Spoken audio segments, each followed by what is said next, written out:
Sebelumnya, baiklah, minggu lalu kita sudah membahas pemaparan teman-teman. Hari ini adakah lagi yang mau menyajikan materi hasil penelitian sederhana saudara dan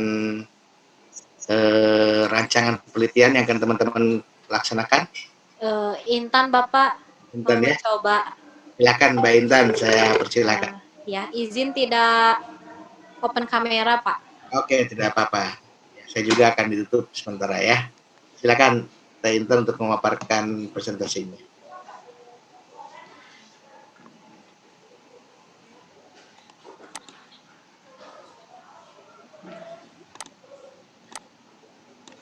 Assalamualaikum warahmatullahi wabarakatuh. Baik, sebelumnya saya akan memaparkan dulu problematika menulis teks eksposisi.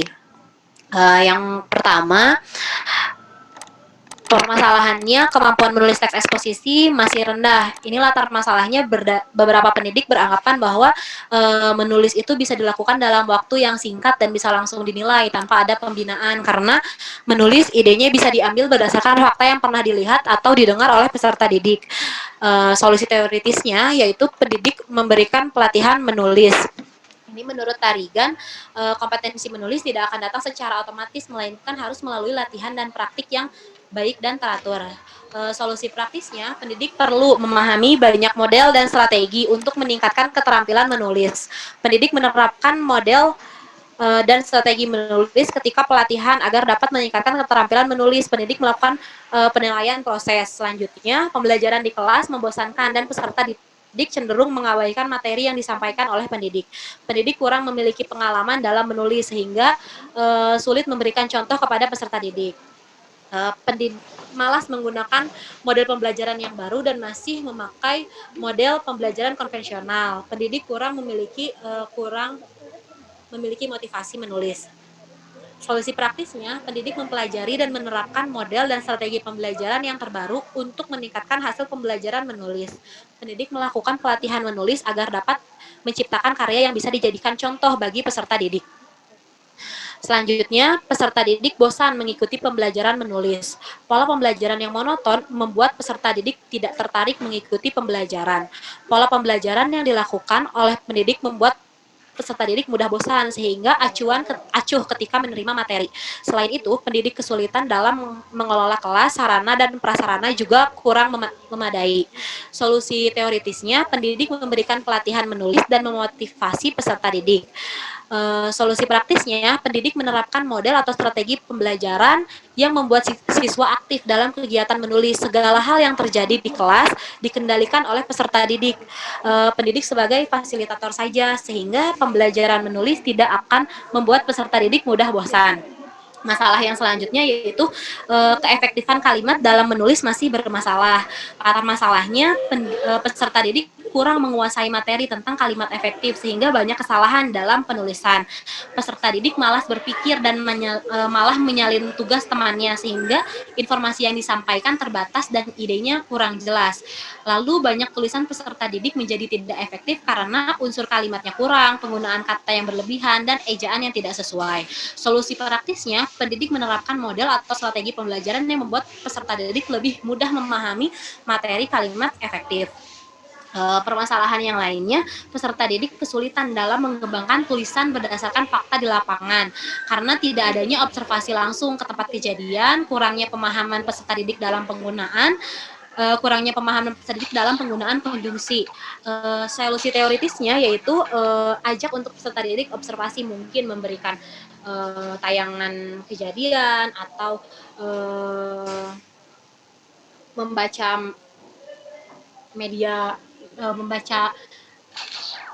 permasalahan dari media yang lain, lalu ketika kegiatan observasi langsung dapat meningkatkan pengembalian jiwa sosial, emosi, perasaan, solidaritas, dan membangun rasa empati. Solusi praktisnya, penulis hadir dalam peristiwa sehingga dapat mengamati kejadian langsung, sebab hal mendasar dalam menulis adalah fakta yang didapatkan berdasarkan indera penglihatan penulis, melakukan wawancara kepada pihak yang terlibat, libatkan peserta didik dalam permasalahan yang hadir sehingga dapat meningkatkan kepekaan sosial. Peserta didik akan mudah menulis jika perasaannya terlibat dalam peristiwa tersebut. Menulis dipraktikkan sebagai bahan pembelajaran bermuatan sosial. Masalah selanjutnya yaitu peserta didik kesulitan memahami afiksasi karena ruang koran terbatas di media cetak. Hilangnya afiksasi tidak mengubah makna. Solusi teoritisnya, penguasaan dan pemahaman dalam penggunaan kata sesuai dengan bentuknya harus dimiliki pemakai bahasa. Dalam Ahmad, bahwa pembelajaran yang berhubungan dengan permasalahan kata sangat dibutuhkan oleh pengguna bahasa, baik dalam bentuk tulis ataupun lisan. Di era digital saat ini menghasilkan begitu banyaknya ruang baca yang terdapat di media sosial, bukan hanya media cetak. Perlu kiranya untuk mengembalikan fungsi afiksasi ke dalam ruang bahasa sehingga para pembelajar akan mudah memahami materi afiksasi berdasarkan pengalaman membaca di media sosial. Uh, Selanjutnya, kompetensi yang perlu dikuasai pada abad ke-21 ini adalah pemahaman konsep yang tinggi, kemampuan berpikir kritis, kemampuan berkomunikasi dan berkolaborasi, juga kemampuan berpikir kreatif. Ini menurut Morocco.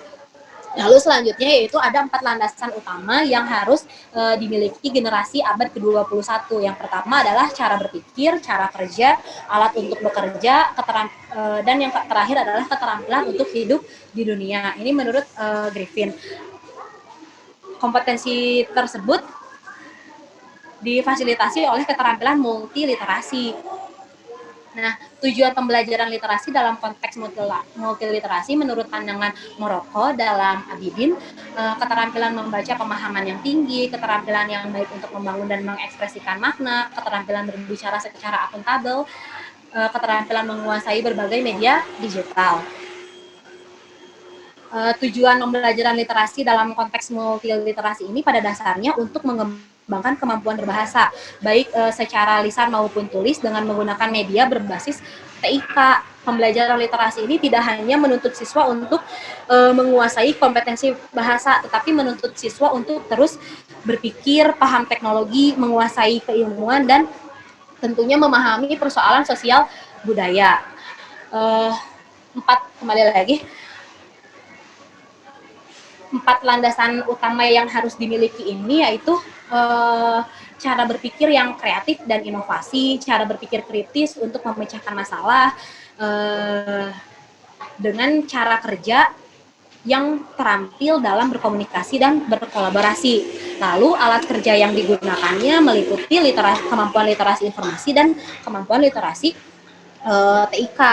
Nah, keterampilan untuk hidup di dunia yaitu untuk berkarir, yaitu sikap yang dimiliki setiap siswa untuk terus memahami kewarganegaraan baik itu global maupun internasional, lalu memiliki rasa kepemimpinan dan tanggung jawab, menyadari perbedaan minat dan bakat, meningkatkan rasa sosial dan sadar akan kompetensi sosial dan budaya. Lalu salah satu cara untuk menjawab tantangan pendidikan abad ke-21 ini adalah penggunaan model pembelajaran yang mengoptimalkan keterampilan siswa. Salah satunya adalah model pembelajaran multiliterasi. Model pembelajaran yang mengoptimalkan keterampilan multiliterasi untuk mewujudkan pembelajaran yang lebih baik. Keterampilan multiliterasi pada abad ke-21 adalah keterampilan literasi membaca, literasi menulis, literasi berbahasa lisan, dan keterampilan literasi informasi media dan komunikasi. Berdasarkan konsep tersebut, model multiliterasi ini akan bermuatan berbagai literasi disiplin ilmu. Selanjutnya, ada juga pendapat yang lain, model pembelajaran multiliterasi sebagai pembelajaran yang menekankan membaca logika, penelitian, berbicara, dan menulis untuk mencari dan membentuk pemahaman yang kompleks atas konten pengetahuan yang berhubungan dengan bidang keilmuan tertentu. Pendapat yang lainnya, model pembelajaran multiliterasi memosisikan kemampuan membaca, menulis, menyimak, dan kemampuan mengkritisi, menganalisis, dan mengevaluasi informasi dari berbagai sumber dalam berbagai ragam disiplin ilmu dan kemampuan mengomunikasikan informasi tersebut. Selanjutnya, model multiliterasi sebagai sebuah model pembelajaran yang demokratis yang menuntut peserta didik untuk bekerja sama, berdiskusi, saling bertukar pikiran, saling memberi dan menerima pendapat teman, saling mengoreksi pekerjaan teman, dan saling membantu dalam belajar. Nah, berdasarkan masalah sebelumnya tentang menulis teks eksposisi dan penjelasan mengenai model pembelajaran multiliterasi yang menuntut 4 keterampilan berbahasa, maka dari itu saya berniat untuk menggunakan metode multiliterasi menulis berbasis genre. Sebelumnya saya akan membahas dulu secara singkat apa itu genre. Genre adalah teks yang terbentuk sebagai realisasi budaya. Adapun pendapat lain, genre didefinisikan sebagai kegiatan sosial yang bertahap dan berorientasi ke tujuan. Ini menurut Martin. Lalu kegiatan sosial itu adalah menyampaikan maksud melalui bahasa. Nah, sedangkan di kurikulum 2013 untuk pembelajaran bahasa telah menggunakan pendekatan pembelajaran berbasis genre yang dideskripsikan berdasarkan 3 kriteria, yaitu fungsi sosial, struktur, dan kebahasaannya. Lalu rencana penelitian yang akan dilakukan yaitu menggunakan metode multiliterasi menulis berbasis genre. Dalam pembelajaran multiliterasi menulis, peserta didik diarahkan pada upaya membina kemampuan peserta didik untuk menulis berbagai genre teks yang bertujuan berbagai saran-saran baca dan berbagai konteks sosial budaya. Maaf, ada kesalahan penulisan. Sejalan dengan tuntutan ini, pembelajaran multiliterasi menulis layaknya dikemas melalui penciptaan sejumlah aktivitas-aktivitas kreatif yang harus dilakukan peserta didik selama proses pembelajaran. Lalu ada juga pendapat lain menurut Mekan, metode pembelajaran menulis yang menekankan pentingnya pemahaman sebuah teks sebagai bekal kegiatan menulis. Rencananya dari pengembangan metode multiliterasi menulis berbasis genre ini yaitu mengadaptasi dulu dari proses pembelajaran menulis berbasis genre yang dari Kemendikbud, lalu dikembangkan kembali dari yang Mekan. Nah, karena mohon maaf Bapak, karena saya ini kesulitan mencari informasi tentang menulis berbasis genre, kemudian saya melihat di Scholar ternyata Bapak menulis tentang pembelajaran multiliterasi. Lalu saya langsung membeli bukunya begitu. Nah, saya menemukan metode multiliterasi menulis berbasis genre ini di bukunya Bapak yang Bapak kembangkan berdasarkan Mekan begitu, yang dimodifikasi dari model yang dikembangkan Mekan. Nah, apakah penelitian saya ini dilakukannya akan mudah jika dalam keadaan pandemi seperti ini. Lalu sebelumnya saya ini akan menggunakan aplikasi Schoology dalam meningkatkan kemampuan literasi menulis teks eksposisinya. Tapi mohon saran juga dari Bapak, judul saya ini terlihat rancu Pak, karena ada pengulangan kata menulis di judulnya begitu. Mohon sarannya Pak, terima kasih.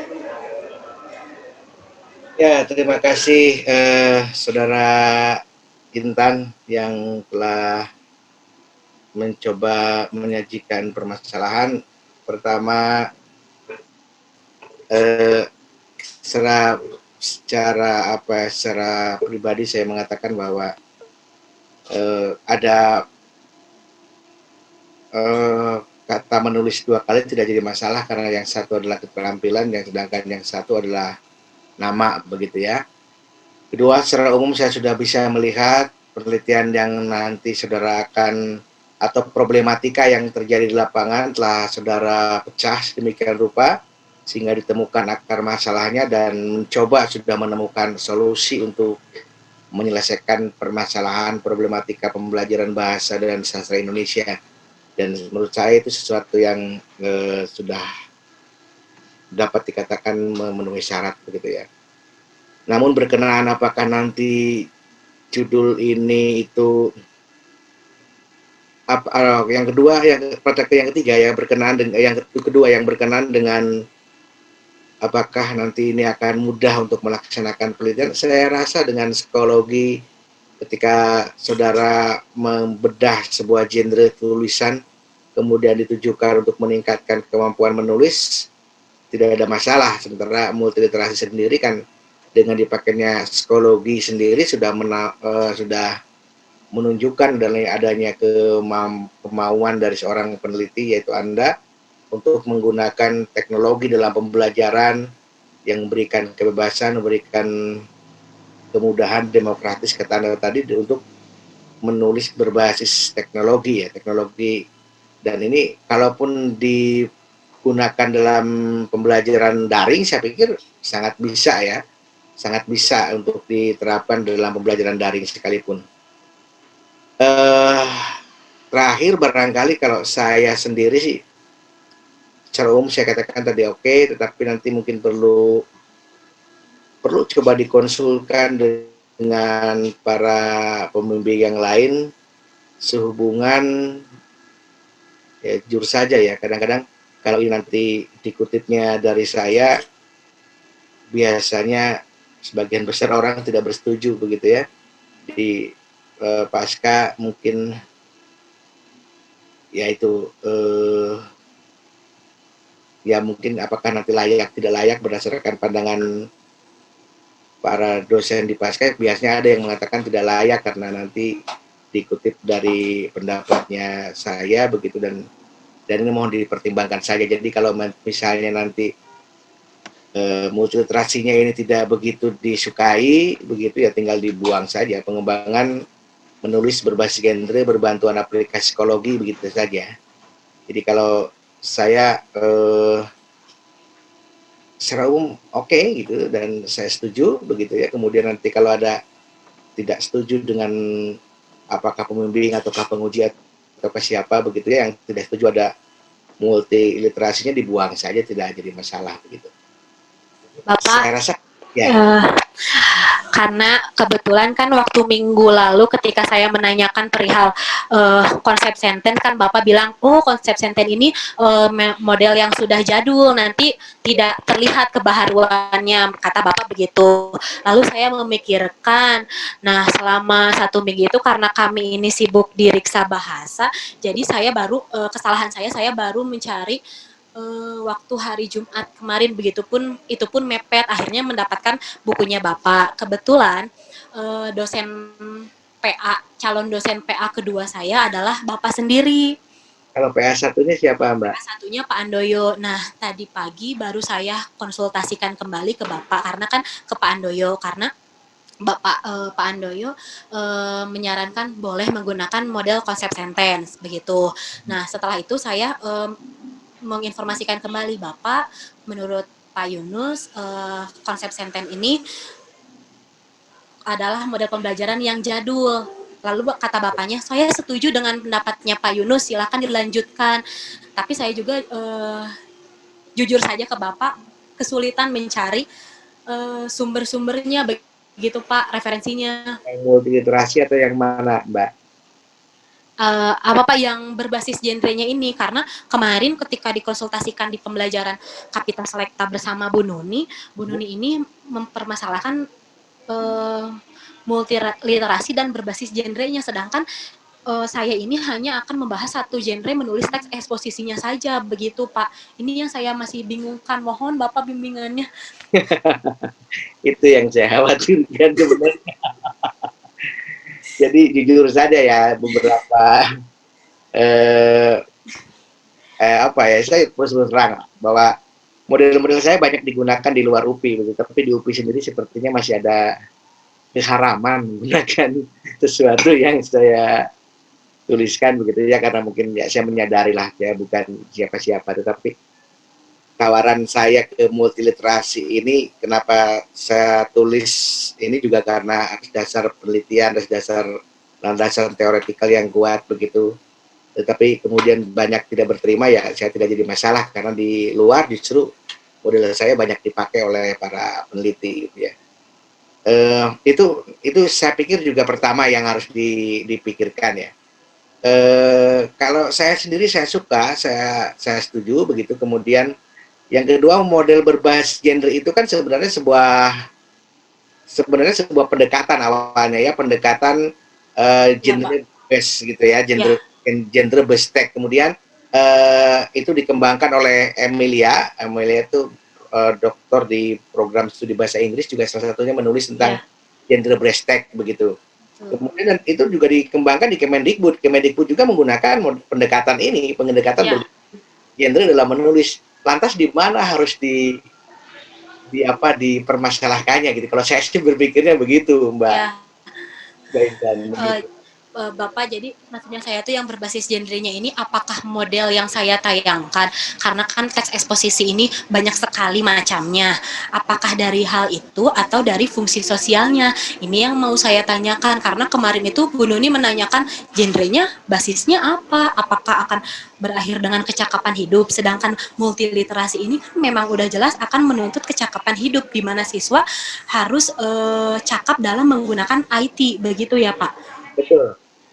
Jadi multiliterasi lebih cenderung ke tadi, makanya saya katakan dengan base psikologi itu sudah jelas melambangkan multiliterasi begitu.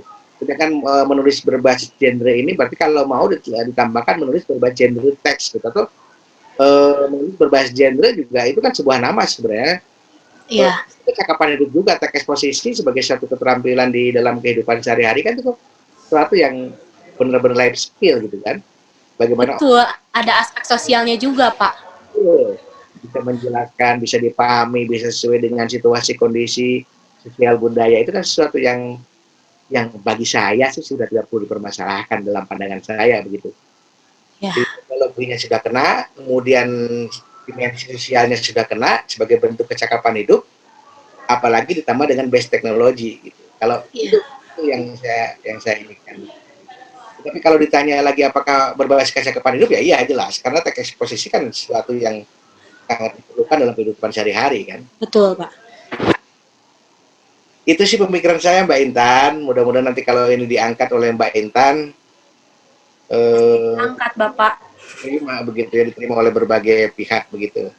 Kalau yang saya katakan tadi suka ada juga yang seperti itu begitu. Apakah lebih dispesifikan lagi ya Pak, genre teks? Nah, paling gitu kalau mau. Genre teks, lalu di sininya dihapus saja, menulis eksposisi begitu. Ya, betul. Nah. Begini judulnya Pak. Begitu judulnya ya. Kalau menurut saya gitu udah bagus.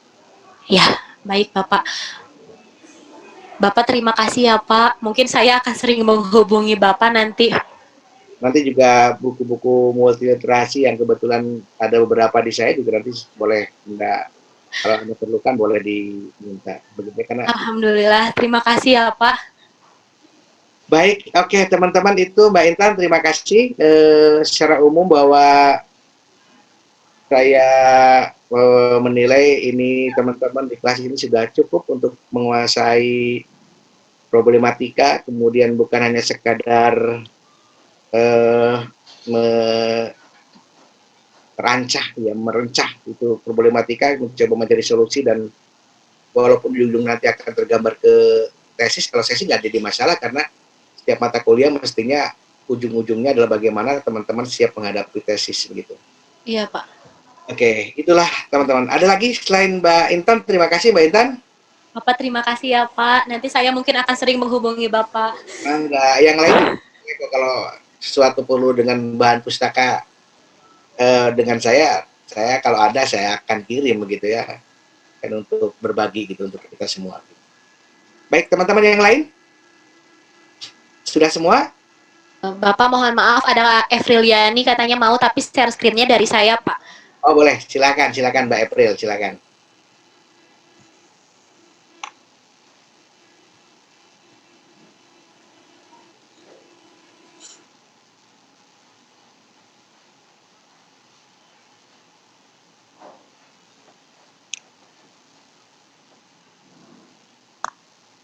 Baik, Assalamualaikum warahmatullahi wabarakatuh.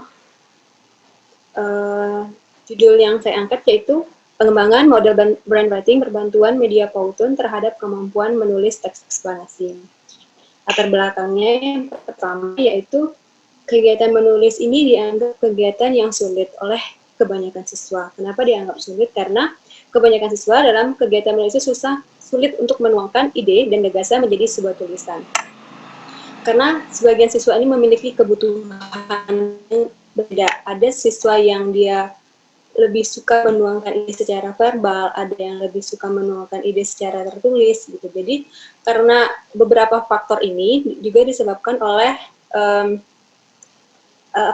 pembelajaran yang tidak menyenangkan di dalam kelas. Jadi kurangnya minat. Juga karena model pembelajaran yang digunakan guru itu cenderung membosankan dan tidak mendukung minat siswa. Selanjutnya, kurang optimalnya media dalam pembelajaran yang digunakan. Jadi, guru, karena kemarin saya sudah menyebarkan beberapa kuesioner, guru mengetahui model teknologi dalam pembelajaran, tetapi mereka permasalahan itu pada fasilitas dan internet gitu. Tidak ada kurangnya internet, fasilitas dari sekolah itu tidak mendukung sehingga menyebabkan guru tidak menggunakan atau jarang menggunakan media, terus modelnya yang digunakan ya itu lagi dan mereka tidak mau keluar dari zona nyamannya karena ada unsur ketidaknyamanan ketika menggunakan model pembelajaran yang baru. Terus solusi dalam permasalahan ini yaitu tentang penggunaan model, yaitu di mana mengembangkan sebuah model yang bernama model brainwriting. Sebelumnya kebanyakan ya dari artikel yang saya baca, model ini digunakan oleh peneliti untuk meneliti kemampuan atau curah gagasan dari seorang karyawan di sebuah perusahaan gitu. Jadi para pemandu ini karena kan tidak semua orang bisa menuangkan gagasannya melalui verbal. Jadi di sebuah perusahaan ini mereka untuk mencurahkan curah gagasannya itu melalui tertulis gitu, mengenai model brainwriting.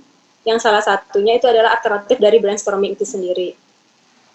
Terus ini ada menurut dari dari artikel yang Bapak kirim itu dari Judy Willis, di dalam bukunya itu ada kutipan. Ini sebenarnya kata-kata dari anaknya, dia baru lulusan pasca sarjana. Mana tadi? Sebentar Bapak.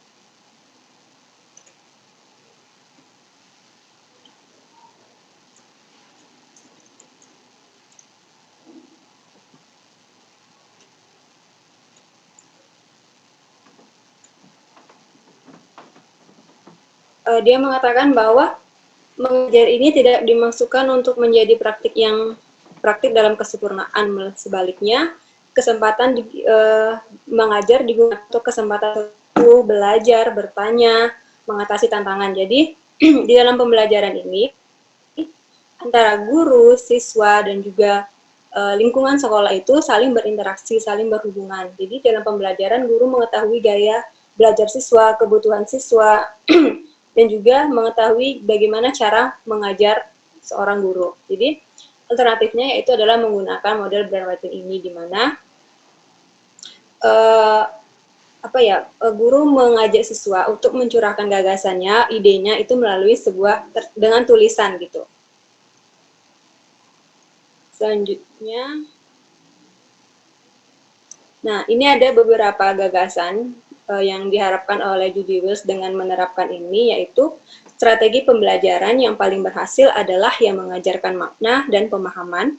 Yang kedua, ruang kelas yang paling kondusif untuk belajar adalah yang memiliki ancaman rendah, namun memiliki tantangan yang masuk akal. Yang ketiga, siswa yang secara aktif terlibat dan termotivasi akan mencurahkan lebih banyak upaya dan berjuang untuk tujuan yang bermakna.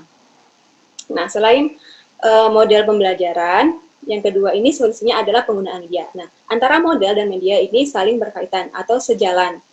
Karena bisa penggunaan model itu dengan media, yaitu dengan berbantuan media. Apalagi memasuki abad ke-21 ini, seorang pendidik harus berani menggunakan teknologi di dalam pembelajarannya. Yang ditawarkan ya ini adalah penggunaan media Powtoon, di mana media Powtoon ini salah satu media interaktif yang bisa digunakan dan bisa diakses dengan internet dengan mudah dan bisa digunakan secara gratis. Saya tadi udah mencoba membuka media Powtoon, tetapi salah satu permasalahannya atau hal yang harus dilakukan yaitu harus terhubung dengan koneksi internet yang nanti kalau misalnya koneksi internetnya yang agak lambat atau lelet juga akan sulit untuk mengakses media Powtoon ini. Tapi dalam penggunaannya itu dibilang mudah dipelajari dan tidak terlalu sulit.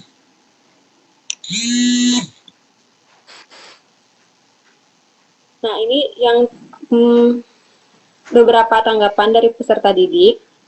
Saya cuma mendapatkan ada 12 responden.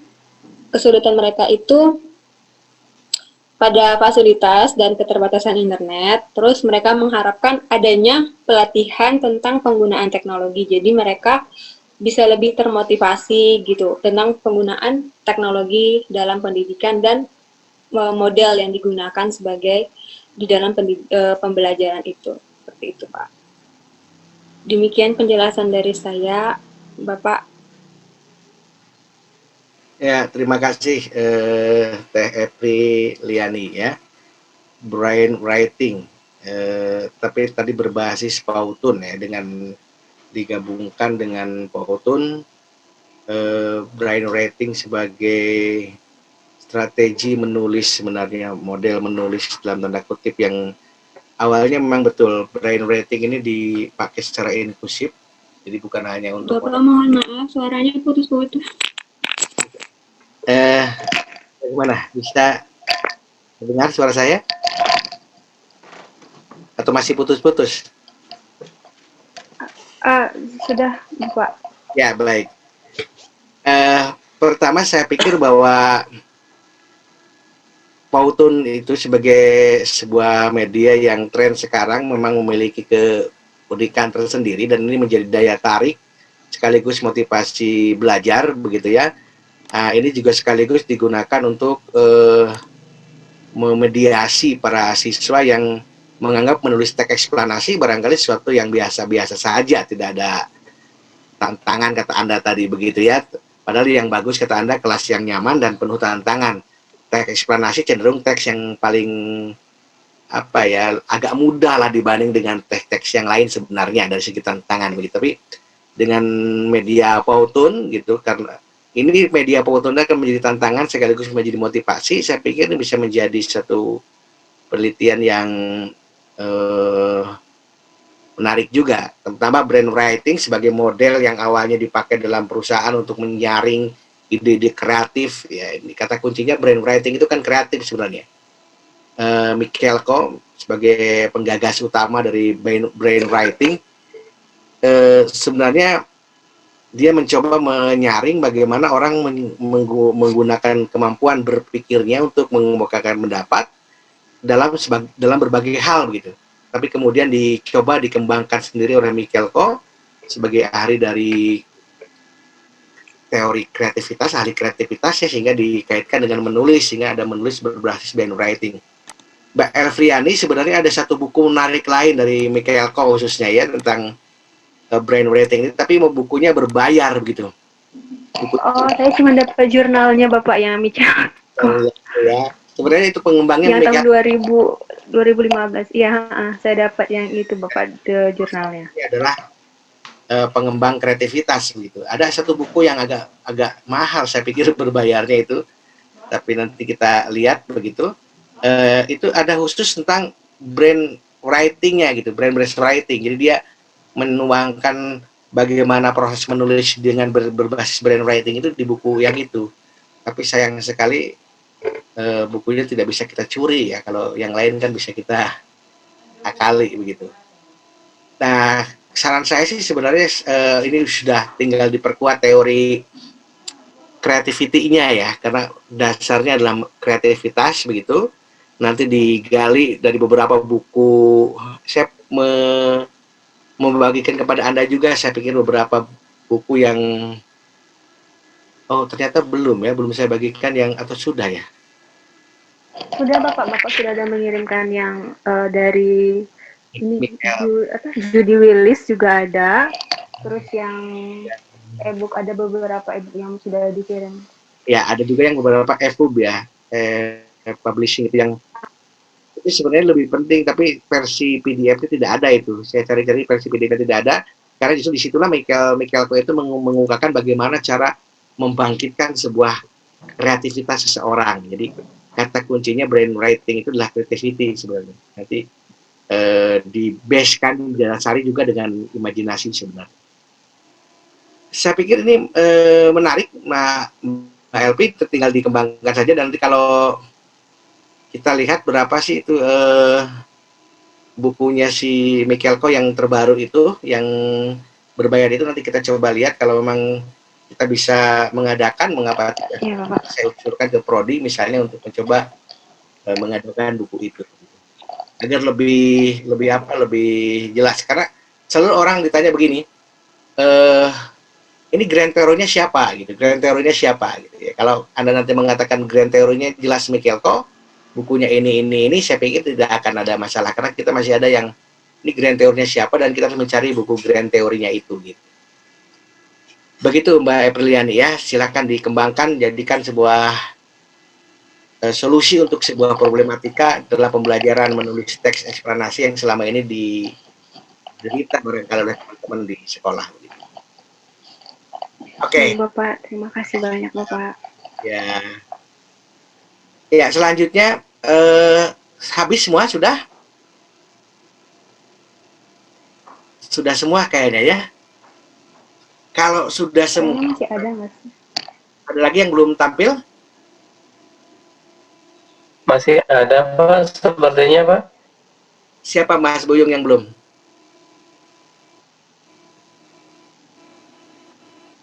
Ini tapi tidak hadir sepertinya Pak. Juga di grup. Ya Pak, Tiara sudah belum ya teman-teman? Kalau tidak salah belum ya? Iya, baiklah, tapi tidak apa-apa kalau memang tidak bisa hadir. Jadi intinya hari ini pertemuan terakhir Mas Buyung, dan saya berharap semua teman-teman, kalau Riksa kapan pelaksanaannya itu? Sudah Bapak, mohon maaf. Kemarin ya? Iya, saya banyak juga pekerjaan lain sehingga tidak bisa kemana-mana. Tadi pagi juga saya tidak bisa ikut di kelasnya Bunda Yeti ya, di mata kuliah yang sama, karena kebetulan ada pertemuan para pengembang di kurikulum Merdeka Belajar se-LPTK X-IKIP. Ada 12 LPTK se-Indonesia. Saya terlibat di situ, jadi memang sedang banyak sekali pekerjaan, terutama ini untuk teman-teman sih mungkin sudah agak kadaluarsa ya. Jadi sekarang sedang rame-rame itu Merdeka Belajar, Kampus Merdeka, Mas Buyung. Jadi bahasa Indonesia bisa kuliah di teknik elektronik barangkali begitu. Ya, jadi dicoba dikembangkan, kemudian dicoba lagi dikembangkan bagaimana kalau kita barangkali bisa pengabdian ke desa, pengabdian di desa apa bahasanya, mungkin saja bisa ke administrasi, mendidik administrasi desa supaya lebih bagus, tata surat segala macam. Itu bisa menjadi kuliah program magang ya, yang tidak ada di zaman kita. Kita masih KKN saja gitu. Ya. KKN 2 SKS 3 bulan lagi gitu ya. Banyak lagi keluarnya itu di zaman kita gitu. Sekarang sudah mulai diperhitungkan jamnya sekian, pertemuannya sekian, nanti SKS-nya sekian, bahkan dalam satu kali proyek yang sekira 6 bulan itu masuknya bisa 20 SKS Mas Buyung. Sekarang teman-teman ya, dengan Merdeka Belajar yang digulirkan oleh Pak Menteri dengan pro dan kontra, selebihnya pro dan kontra itu juga saya pikir ada positifnya juga begitu, ada positifnya juga gitu. Seperti teman-teman di bahasa itu kan kita mikirnya mungkin jadi guru, padahal banyak teman-teman kita, kelas kita yang menjadi editor di penerbit begitu ya, bekerja di percetakan yang memerlukan orang memiliki keterampilan berbahasa Indonesia. Itu banyak kelas Anda yang di penerbit mana begitu. Ya, tapi selama ini kan belum jadi incaran gitu ya. Nah sekarang bisa saja misalnya kita magang di penerbit, kemudian kita menjadi editor di situ, menjadi layouter lah, jadi apa begitu, itu bisa masuk SKS. Mungkin saja bisa 20 SKS sehingga teman-teman bisa menjadi punya keterampilan, bukan hanya dipersiapkan hanya menjadi guru begitu ya. Ada juga misalnya di teman-teman itu ada yang magang yang tadi di lapangan, ada yang bisa kuliah di mana begitu. Dan ini saya pikir ya suatu perkembangan yang luar biasa lah di dunia pendidikan kita, bahwa teman-teman tidak hanya disiapkan menjadi seorang guru begitu, tapi teman-teman walaupun berlatar belakang pendidikan bisa bekerja di ranah manapun begitu ya. Satu kesempatan sebenarnya, asal kita berprestasi saja, bagus saja begitu. Ya, selebihnya dari itu saya pikir juga teman-teman yang sudah bersiap ini sekarang semester 3 ya. Semester depan sudah mulai proposal, kemudian seminar, punya waktu 1 semester harus sudah selesai nih tesisnya. Maka Bulan ini Pak, insya Allah. bagaimana Mas? Bulan ini seminar begitu? Insya Allah Pak, nanti sama Bapak bimbingan. Oke, kalau bulan di seminar insya Allah ya biar cepat teman-teman bisa cepat menyelesaikan tesisnya begitu dan lulus tepat waktu, karena salah satu indikator prodi yang baik harus lulus tepat waktu dan bekerja secepatnya. Sekarang ada indikator berikutnya nih, betul Mas Buyung, sekarang harus bekerja secepatnya gitu. Nah, nanti akan dicatat gaji pertama yang diterima berapa begitu ya. Dari yayasan ayah ibu, wah, yayasan ayah ibu itu, yayasan ayah bunda begitu ya, jangan gitu ya. Karena kurikulum sekarang bukan lagi berbasis proses, tetapi berbasis output dan outcome. Pembelajaran berbasis outcome. Jadi yang diluluskan diserap enggak? Kalaupun diserap, apakah dia hanya jadi honorer saja begitu, atau memiliki keterampilan lain yang walaupun bukan di bidangnya, tapi itu adalah sesuatu yang bisa dianggap sebagai keberhasilan kita gitu. Sekarang ada istilah begitu. Maka akreditasinya nanti ke depan tidak lagi AB, tapi ada unggul begitu ya. Ada unggul, ada bagus begitu, ada sangat bagus begitu. Dan itu bukan lagi pada hanya dokumentasi, tetapi lebih banyak pada apakah lulusannya diserap di dunia kerja yang relevan ataupun tidak relevan, kemudian apa impact-nya terhadap kampus. Ini yang semakin berat sebenarnya, walaupun ya karena tidak bisa diakali lagi, karena harus dengan berbasis benar tidak lulusan kita dipakai gitu. Jangan sampai kita menghasilkan para pengangguran baru, intinya seperti itu sebenarnya. Baik, teman-teman, saya rasa itu saja. Kemudian artinya bahwa kita cukupkan sampai di sini. Kemudian untuk UAS-nya saya tidak akan memberikan soal UAS kepada teman-teman. Nanti saya berdiskusi dengan Prof. Dadang, apakah Prof. Dadang akan membuat UAS atau tidak. Jadi untuk kalau memang tidak ada UAS, maka saya ingin hasil teman-teman, hasil penelitian lapangan kecil tadi, kemudian beserta rancangan problematika yang sudah disusun, dikirim ke email saya, begitu, dikirim ke email saya sebagai bentuk dari tugas akhir untuk perkuliahan ini. Jadi tugas akhirnya adalah laporan penelitian sederhana yang kepada guru-guru itu, kemudian ditambah dengan problematika masalah yang sudah teman-teman susun yang tadi ditampilkan begitu, yang seperti itu. Oke, dikirim ke bimbingan Yunus 2020 ya. Bimbingan Yunus 2020@gmail.com. Boleh dikirim bersama-sama, boleh per orang juga. Nanti saya izin Pak. Ya silakan Mas Andri. Konfirmasi Pak. Jadi tugasnya itu rancangan problematik sekaitan dengan beberapa pertanyaan di Google Form. Ya. Itu bentuknya di PPT kan Pak? Kalau yang teman-teman yang tadi ya, yang kayak skrip tesis itu silakan di PPT-kan. Kecuali kalau laporan penelitiannya dibuat Word saja, dibuat Word. Siap. Kalau yang tadi kan itu rancangan tesis teman-teman, jadi tidak perlu di Word-kan lah, udah di PPT-kan, jadi nggak jadi masalah. Kalau rancangan tesisnya Pak beda dengan beberapa pertanyaan itu gimana Pak? Misalnya? Nggak apa-apa. Misalnya kan beberapa pertanyaan tentang media, sedangkan saya sendiri tentang pelanggaran dan pematuhan maksimum relevansi dalam transportasi online. Tidak apa-apa Mas Andri, tidak apa-apa. Oh siap Pak. Penting lapor adanya saja, ada hasil penelitiannya, ada hasil rancangan problematikanya, gitu aja lah. Oh siap. Sulit, tenang saja ya. Oke, siap Pak. Makasih Pak. Sulit, jangan persulit gitu. Siap. Nambah masalah.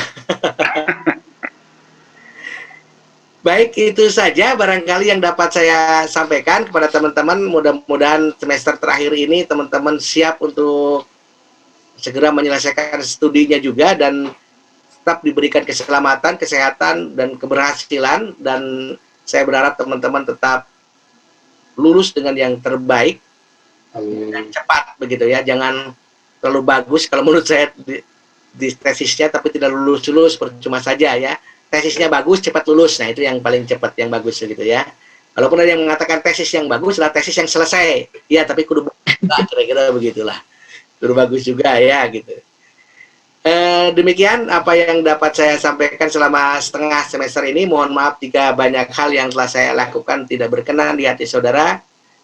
Demikian juga kalau ada banyak keliruan yang telah saya sampaikan, mari kita menimba ilmu bersama-sama, karena belajar itu multi sumber.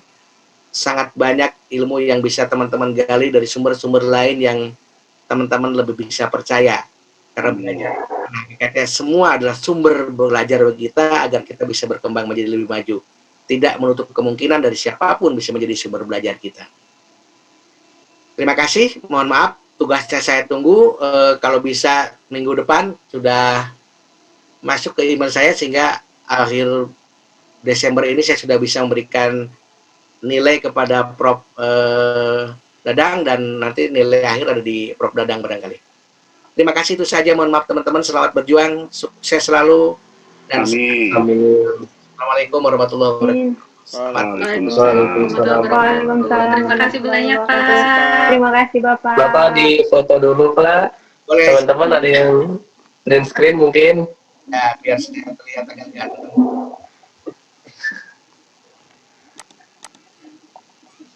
Siapa yang print screen, teman-teman? Sama siapa? Ya, Bu Fatimah ini kelihatannya belum ini, Mbak Fatimah. Nah, dilihat Mbak Intan, jangan ditutupi. Baik, biar saya yang print screen. Ya, silakan. Ya, mangga, Kang Elvan. 1, 2, 3. Oke, siap. Oke, thank you very Terima much. kasih, Pak. Terima kasih, Bapak. Baik, kita ya. Mangga, Pak. Mangga, wilujeng, wilujeng, mangga.